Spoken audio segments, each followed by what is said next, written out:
1984, a dystopian novel written by George Orwell, provides examples of a society in a place called Oceania, where fear is instilled in each person because of a government figure known as Big Brother.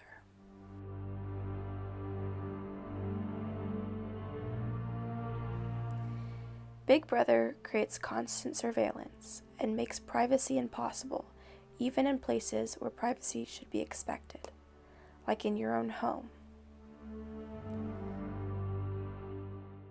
By using the technology they have called telescreens, Big Brother can spy on anyone at any time.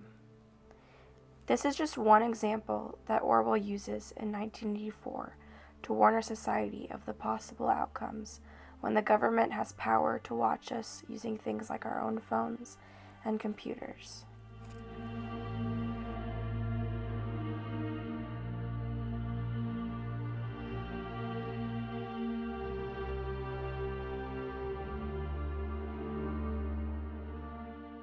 Now, even Orwell's made-up world seems not too far away from our own reality.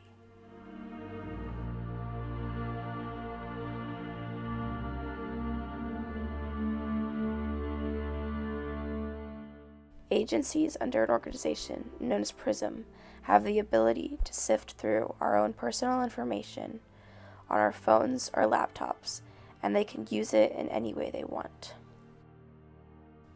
So is Orwell not too far off from the truth? Is our society on its way to being constantly supervised by technology one step at a time? Is Big Brother watching us?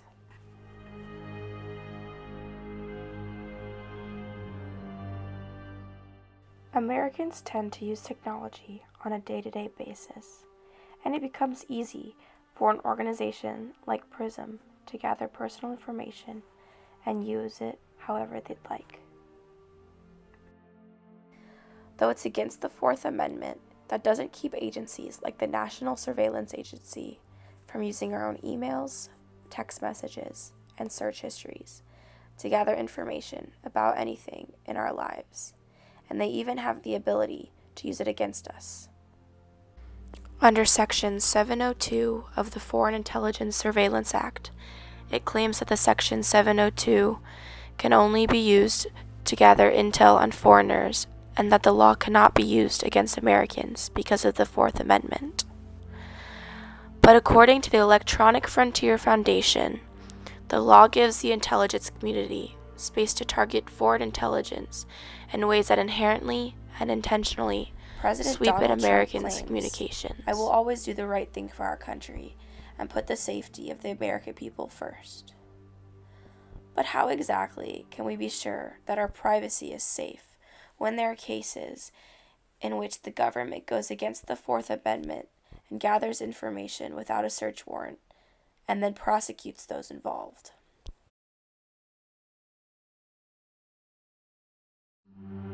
Though the government continually claims that PRISM, specifically the NSA, is used to target foreigners, that isn't the full story.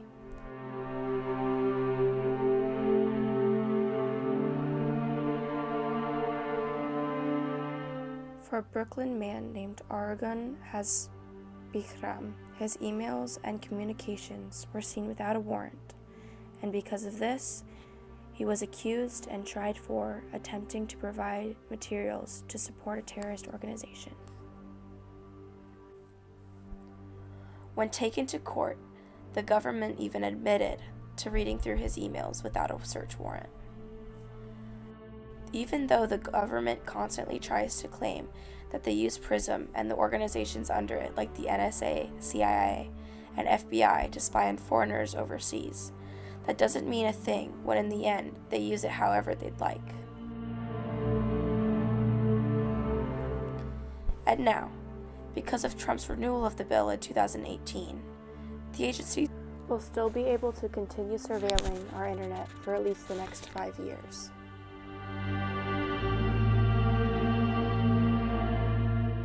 Though privacy advocates and others are extremely opposed to this surveillance, others like Senate Majority Leader Harry Reid are saying to just calm down and understand that this isn't anything brand new.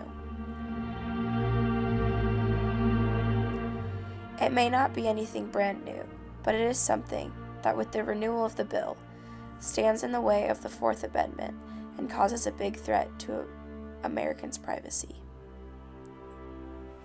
On the other hand, the NSA does use their surveillance in order to protect each individual in the United States. By using their technology, they have prevented terrorist attacks and numerous amount of times.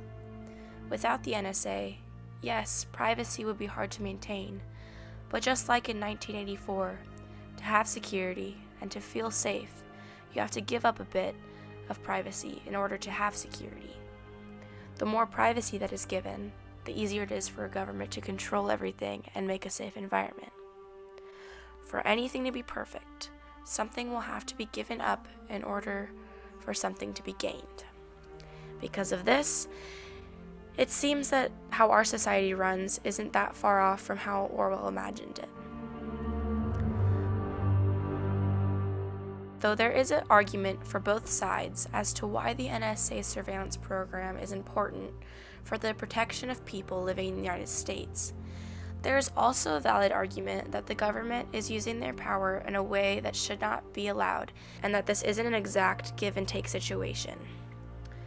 But you may also be sitting there thinking about your emails, calls, and text messages, and thinking about how they aren't important and how you wouldn't care if the government knew about any of it.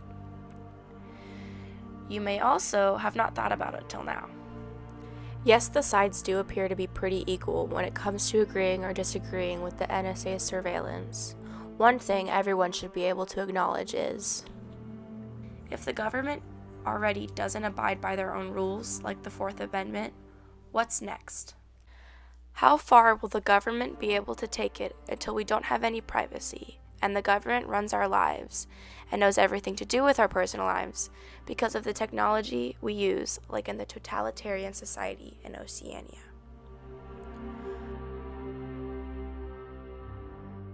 One way, if you want to ensure your privacy while on your computer, is by putting tape on your webcam. On your computer or your phones, you can also use apps where your emails and personal calls can stay private.